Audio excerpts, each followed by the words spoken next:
Okay, so sa video na 'to alamin natin kung kanino bang user pasok itong Poco M6 Pro. So yung nandito sa atin ngayon ay pinadala ng gshopper.com.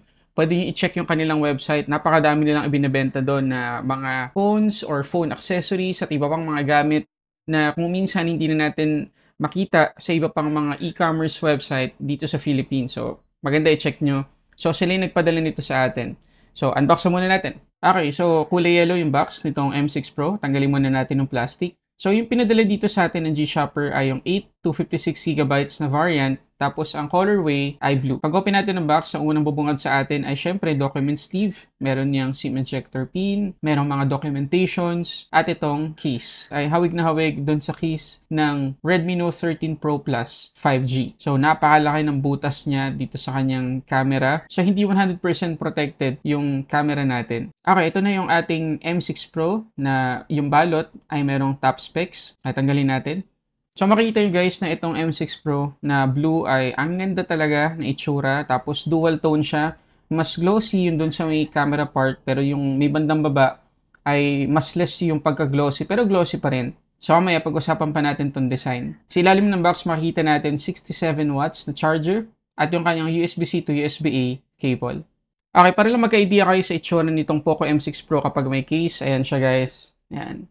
So makikita nyo na exposed talaga yung buong camera module or camera part dito sa may taas. Ayan. So, papasukin yan or may ipunan yan talaga ng alikabok. So, I suggest, although okay naman siya, yung case, kasi nga sabi ko kanina, malambot, ganyan. Tapos, protected naman talaga yung mga gilid natin. Mas maganda, bili kayo ng mas magandang case dito, yung walang ganito kalaking butas. So, pag-usapan natin yung design ng M6 Pro. Okay, so kagaya na sinabi natin kanina guys, dual tone itong Poco M6 Pro. So, yung malaking part, mas less reflective lang compare dito sa yung bandang itaas. Pero parehas lang namang glossy. At parehas kapitin ng smudges, tsaka ng fingerprints kapag hindi natin nilagyan ng case. Ayan, makikita nyo naman. So, hindi ako ganun ka-satisfied sa ano niya, sa design. Although, premium yung itsura, yes. Pero ayun nga, kapitin siya ng dumi. Pagkatapos, meron tong IP54 dust and splash resistance. So, if ever na mapatakan ng tubig or matalsikan ng tubig habang naguhugas tayo ng pinggan, naglalaba, or naulanan, okay lang, di naman siya agad-agad papasukin. Kahit padali natin to sa medyo maalikabok na environment, okay lang din. Pero ayun nga, mahahalata talaga na agad-agad yung dumi dito. Ngayon dito guys, sa taas makikita natin yung ating headphone jack, secondary speaker, secondary microphone, at yung kanyang IR blaster. Dito naman sa ibaba, yung ating main speaker, USB-C port, at yung ating main microphone. Dito naman sa may left side, yung ating SIM tray, maya-maya silipin natin yan. At dito naman sa may right side, yung ating volume up and down buttons, at yung ating power lock button. Dito naman sa may harap, yung ating punch hole selfie camera, at meron na tayong pre-installed na screen protector. So, mapapansin nyo guys na talagang proportioned yung mga bezel natin sa lahat ng side. So, very good yon sa Poco. Talagang hindi siya mukhang mumurahing phone. Yan. Sa bagay, medyo lampas na rin to sa 10,000 pesos na price. Okay, so silipin natin yung kanyang SIM tray. Okay, so ito guys yung SIM tray ng Poco M6 Pro. So, hybrid siya guys. Pwede tayo magsalpak ng dalawang SIM card or isang SIM card at isang micro SD card. Ngayon guys, para dun sa mga curious kung kumusta yung haptic feedback nitong M6 Pro, maganda guys, maganda siya. Pero kung ako lang tatanungin, mas okay pa rin yung haptics ng Aqua GR ng Cherry compared dito. Ayan. Pero okay pa rin to, marirecommend ko pa rin na gamitin nyo at huwag nyo i-disable. Ngayon pagdating naman guys sa kanyang stereo speakers, yes, dual speakers yung meron tayo dito sa M6 Pro. Maganda yung tunog, in fairness naman sa kanya.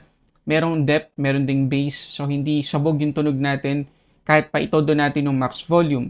Speaking of max volume, okay din naman, hindi naman ako nabitin.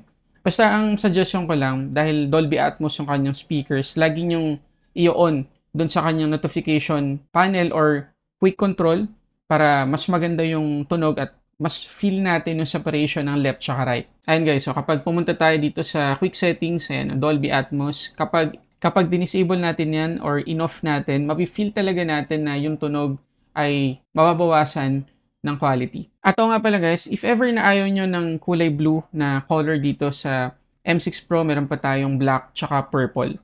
Okay, so pagdating naman guys sa display, meron tayo ditong 6.67 inches AMOLED Full HD Plus resolution, 120Hz yung max refresh rate, 395 yung ating PPI, meron tong Corning Gorilla Glass 5 protection, at aabot ng 1,300 nits yung kanyang peak brightness. Ayun, para sa akin guys, dito talaga nag-excel etong Poco M6 Pro. Ang ganda talaga ng display. So doon pa lang kanina sa bezel niya, nasabi natin kanina na talagang proportioned yung bawat side. So napaka-immersive ng feels kapag nanonood tayo dito. Pero makikita nyo guys, pagdating din sa kulay, pop na pop din talaga, napaka-vibrant at napaka-accurate for the most part. So mag-enjoy tayo sa panonood dito ng videos at movies. Pero check natin yung kanyang Widevine security level. Okay, so makikita nyo guys, malino na malino naman, yung security level niya ay level 1. So makakapag-play tayo ng mga HD content sa mga streaming services. Pero double check natin sa Netflix application. And guys, kitang-kita nyo naman na yung kanyang max playback resolution ay full HD. So 1080p videos yung mape-play natin dito sa Netflix. So para dun sa mga palagi nag-i-stream ng movies at TV series, mag-enjoy tayo sa paggamit dito sa M6 Pro. Tapos ito guys, sa display settings, meron tayong color scheme. So meron tayong tatlong presets na pwedeng piliin para matimpla natin yung kulay ng display nitong Poco M6 Pro. So meron tayong vivid, saturated, saka standard. Standard, kung gusto natin na mas natural na itsura, pero kung gusto nating mag-pop pa yung kulay, yan, saturated tayo or vivid. Tapos dito sa bandang ibaba, pwede pa nating matimpla yung color temperature. So, malaki-laki yung magagawa natin na customization sa display. Ngayon, pagdating naman guys, dito sa refresh rate setting, meron tayong dalawang option, default tsaka custom. So, dito sa default, naka 120Hz siya, bababa siya to 60Hz kung kinakailangan. Pag custom naman, kung gusto lang natin siyang ilock to 60Hz or 120Hz. Okay, so makikita nyo ngayon guys, yung refresh rate natin dun sa ibandang itaas sa may left side. So, 120 tayo by default kasi naka-dynamic tayo. Pag binitawan natin yan, mabilis siyang mababa to 60Hz. So, malaki-laki yung battery na masisave natin dahil dito sa display ng Poco M6 Pro. Tapos, isa pang good news guys, kapag gumamit tayo ng always on display, makikita ninyo na bababa pa siya to 30Hz. So, makakatipid talaga tayo sa battery kahit pa gumamit tayo ng AOD. Ngayon, kagaya nung nasabi natin kanina guys, sa abot ng 1,300 nits yung kanyang peak brightness. So, kung gagamitin natin yung Poco M6 Pro sa labas, makikita ninyo na talagang kitang-kita pa rin natin yung display at sapat na sapat yung kanyang peak brightness para talagang magamit pa rin natin itong Poco M6 Pro kahit tirik na tirik yung araw. Okay, pagdating sa performance, naka MIUI 14 na tayo dito on top of Android 13. Tapos Helio G99 Ultra, yung kanyang chipset. LPDDR4X, yung kanyang RAM. 8GB or 12GB yan. Tapos yung storage naman niya, 256 or 512GB, UFS 2.2 naman. Okay, so check ko guys kung anong difference meron yung normal na Helio G99 sa Helio G99 Ultra na nandito sa Poco M6 Pro. By default, wala naman talaga. As in, napaka-identical nila. So, bakit tinawag na Ultra? Kung familiar kayo sa mga Intel CPU na merong K sa dulo, kapag merong K, yung dulo nun, ang ibig sabihin, pwede kang mag-overclock, change mo yung kanyang frequency, yung voltage, ganyan. Overclocking, in short. Parang ganun yung G99 Ultra. So, merong free will or merong liberty yung brand na i-customize yung speed or i-optimize mabuti yung G99 based dun sa skin na ginagamit nila on top of Android. Pero sa totoo lang guys, in reality, halos wala talaga akong makitang difference pagdating sa performance ng Helio G99 na normal tsaka Helio G99 Ultra. Hindi lang natin sure kung mapifeel natin yan kapag in-upgrade na ng Poco itong M6 Pro from MIUI 14 to Hyper OS. So, tingnan na lang natin. Pero sa ngayon, as of making this video, wala pa akong nare-receive na software update para ma-upgrade yung M6 Pro from MIUI 14 to Hyper OS.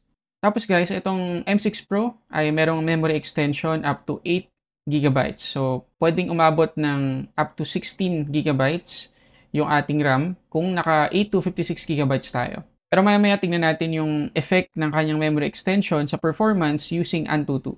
So ngayon guys, gusto ko munang i-point out yung bloatwares na maaabutan nyo dito sa M6 Pro kapag na-setup nyo na. So nilagay ko yan dito. So ayan, meron tayong mga bloatwares pa rin or pre-installed na applications. Pwede naman natin yung ma-uninstall or i-disable kung gugustuhin natin. Pero additional step na naman. Pero pagdating naman guys sa Antutu, ito yung nakuha natin, 423,851. Yan ay kapag patay yung memory extension. Kapag naka-on naman, umabot ng 436,609. So, advice ko sa inyo, i-enable nyo na lang yung memory extension dahil complement yan sa performance nitong M6 Pro. Ngayon, ito pa siguro yung isang advantage ng G99 Ultra, yung kanyang thermals at yung kanyang battery consumption. Kasi makikita ninyo, pagkatapos ng wildlife stress test, 2% lang guys, yung nabawa sa kanyang battery. Tapos, 2 degrees lang din yung nadagdag sa kanyang thermals. So, ayan o. So, maganda yung battery consumption na thermals nitong M6 Pro. Pero pagdating sa actual na SOT, mamaya check natin yan. Okay, so test natin siya ngayon dito sa gaming. Dito sa Asphalt 9, makikita ninyo sa settings na naka 60 FPS tayo ng gameplay. Tapos yung ating visual quality ay high. So check natin yung performance.